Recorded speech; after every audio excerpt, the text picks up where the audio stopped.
Bonsoir, mesdames et messieurs, et bienvenue à cette édition spéciale de Perspective dédiée à la couverture de la visite du pape François aux États-Unis. Comme nous vous l'avons annoncé, hier, le pape François a amorcé sa première journée à Philadelphie. En fin d'après-midi, le pape s'est rendu au Liberty Hall pour y prononcer un discours sur la liberté religieuse et où étaient présents des familles de la communauté hispano-américaine. Dans cette allocution, l'évêque de Rome est revenu sur l'importance de la mémoire et du respect des principes fondateurs qui ont fondé les États-Unis et sans lesquels aucun avenir de paix n'est possible.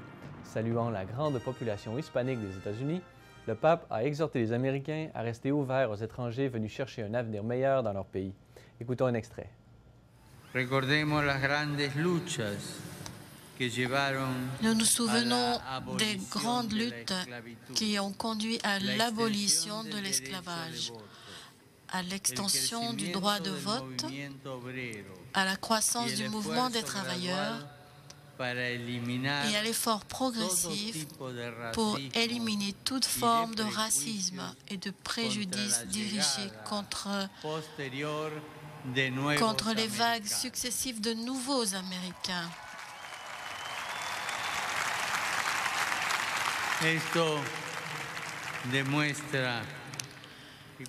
Cela démontre que lorsqu'un pays est déterminé à demeurer fidèle à ses principes fondateurs,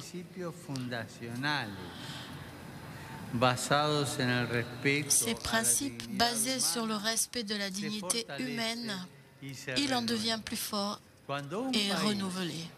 Quand un pays garde la mémoire de ses racines, il continue à croître, il continue à grandir,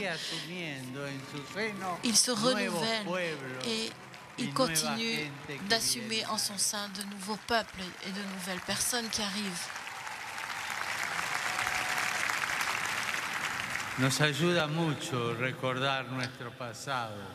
Nous gagnons tous à nous souvenir de notre passé. Un peuple qui se souvient ne répète pas les erreurs du passé, au contraire.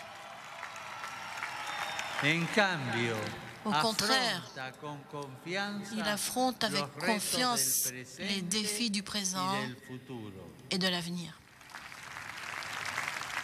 Sans aucun doute, le moment fort de cette première journée du pape François à Philadelphie a eu lieu en soirée en plein centre-ville pour le Festival des familles. C'est sur une avenue Benjamin Franklin pleine à craquer que le pape a fait son entrée dans ce qui allait être une soirée chargée d'émotions. Animée par la star hollywoodienne Mark Wahlberg, cette soirée aura su combiner la profondeur de témoignages de foi ainsi que d'impressionnantes prestations musicales reflétant la diversité culturelle des États-Unis. 5 familles ont donc pu offrir leur témoignage au pape François. Se sont donc succédés le récit d'expériences différentes, manifestant la richesse de l'amour de Dieu dans le cercle familial. C'est vers la fin de la soirée que le pape a pris la parole et s'est exprimé dans un langage fraternel et qui marquera sans aucun doute la mémoire de tous les participants. Écoutons un extrait. Et la famille, il y a des difficultés dans les familles. Dans la famille, on discute. Dans la famille, parfois, il y a des assiettes qui volent. Dans la famille, les enfants font venir parfois le mal de tête. Je ne parlerai pas de la belle-mère aujourd'hui.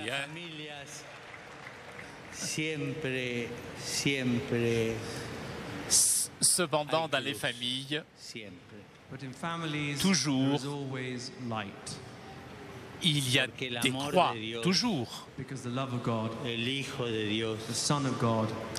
Puisque l'amour de Dieu, dans le Fils de Dieu, nous a ouvert aussi ce chemin. Mais dans les familles, même après la croix, il y a les résurrections. Porque el Hijo de Dios nos abrió ese camino. Because the Son of God Por eso la created that familia path. Puisque le Fils de Dieu Perdónenme nous la a palabra, ouvert es ce una chemin. fábrica de Pour cela, esperanza, la famille, de esperanza, de pardonnez-moi vida y le mot, resurrección.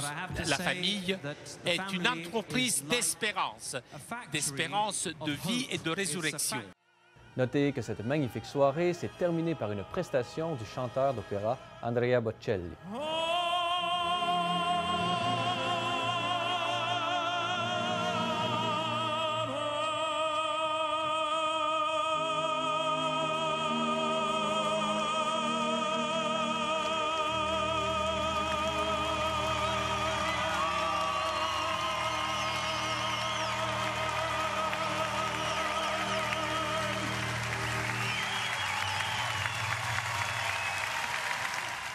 Aujourd'hui, dimanche 27 septembre, le pape a débuté cette dernière journée aux États-Unis par une rencontre avec les évêques américains au séminaire Saint-Charles-Borromée de Philadelphie. Dans son discours, le pape s'est exprimé sur la rencontre qu'il avait eue en début de journée avec des victimes d'abus sexuels commis par le clergé. De l'Église pour protéger les mineurs. Et je promets que tous les responsables devront en rendre compte. Vous,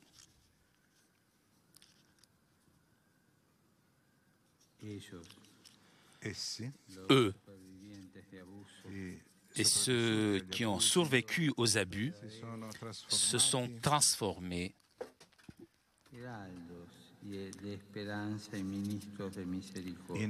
en ministres de miséricorde. Humblement, nous devons à chacun d'entre eux et à leur famille notre gratitude pour leur courage immense pour servir la bataille du Christ contre les abus sexuels sur les mineurs. Et ça, je le dis parce que je viens de terminer une réunion avec un groupe de personnes victimes d'abus, qui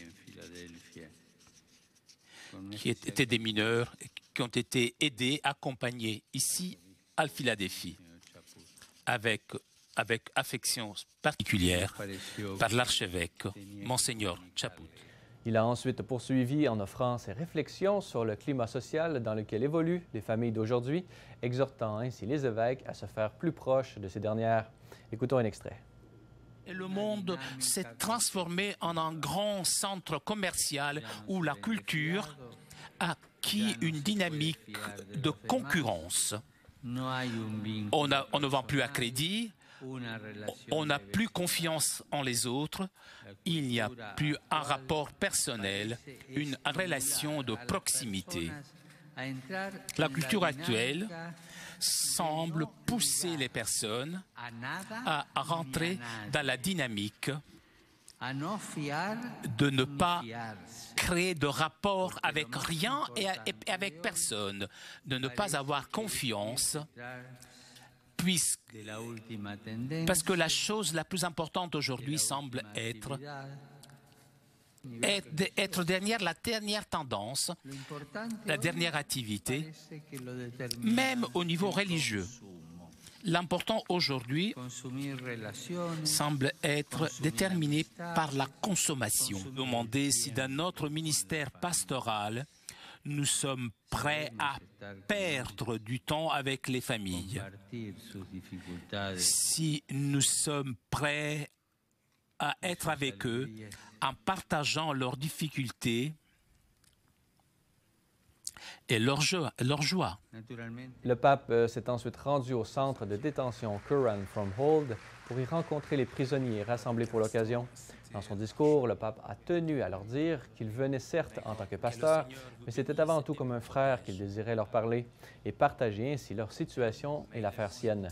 De cette manière, le pape voulait se faire près d'eux et pouvoir ainsi prier avec eux, offrant à Dieu tout ce qui nous cause de la peine, mais aussi tout ce qui nous donne de l'espérance, afin de pouvoir recevoir de lui la puissance de la résurrection. Écoutons un extrait de cette rencontre émouvante. Tous, nous avons besoin d'être nettoyés, d'être lavés. moi le premier. Tous, nous sommes recherchés par le Maître qui veut nous aider à reprendre le voyage. Le Seigneur va à notre recherche. Il est un humain secourable à nous tous.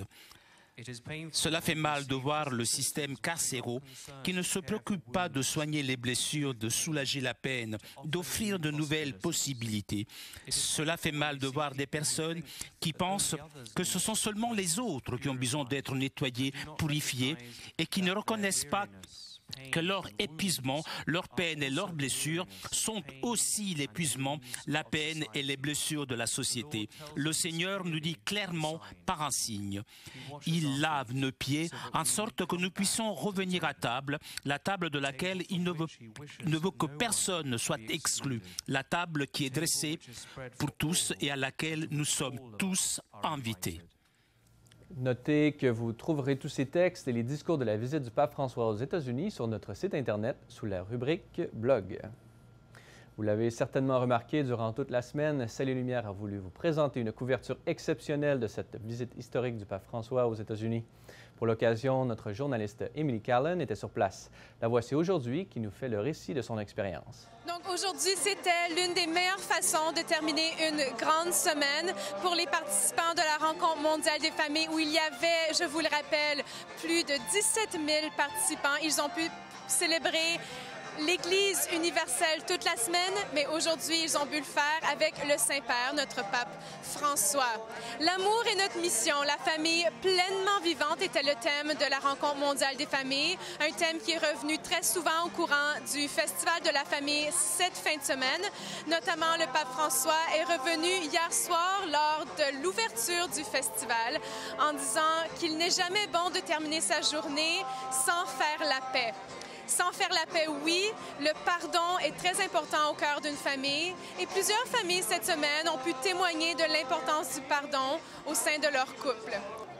Et puis, l'idée d'une famille pleinement vivante, nous l'avons vu se manifester cette semaine de manière très concrète pour les familles qui ont participé dans des activités, notamment en emballant des denrées alimentaires pour l'Afrique de l'Ouest, en peignant une murale à l'honneur du pape François ou en célébrant la messe avec des gens de partout dans le monde, de situations familiales diverses. Donc, une famille pleinement vivante, c'est une famille qui est en sortie et qui s'ouvre aux autres. Avec l'année de la miséricorde qui arrive bientôt, les familles ont déjà de quoi nourrir leur réflexion et leur vie au quotidien. Merci d'avoir suivi notre couverture de la rencontre mondiale des familles et à tous nos bienfaiteurs, merci aussi à vous qui l'avez rendu possible. À la prochaine. Le père Thomas Rosica, président-directeur général de Télévision Salut Lumière, était présent tout au long de cette visite du pape François aux États-Unis. Écoutons-le qui s'entretient avec Philippine de Saint-Pierre de KTO Télévision. Le pape François est un apôtre de la culture de la vie, de la paix, de l'espérance, mais surtout de la joie. Et c'est son sourire, il a sémé un sourire aux États-Unis cette semaine. Tout le monde en parle. J'ai jamais vu une réponse comme ça. Sa manière de toucher les personnes, les malades, les handicapés, sa manière d'être présent. Quand il était dans l'école pour les pauvres à Harlem, quand il était auprès des malades, des handicapés, il suffit de voir, c'est Jésus qui marche parmi nous. C'est le bon pasteur qui est ici. Ouvrez vos cœurs et ouvrez vos yeux et imitez-le.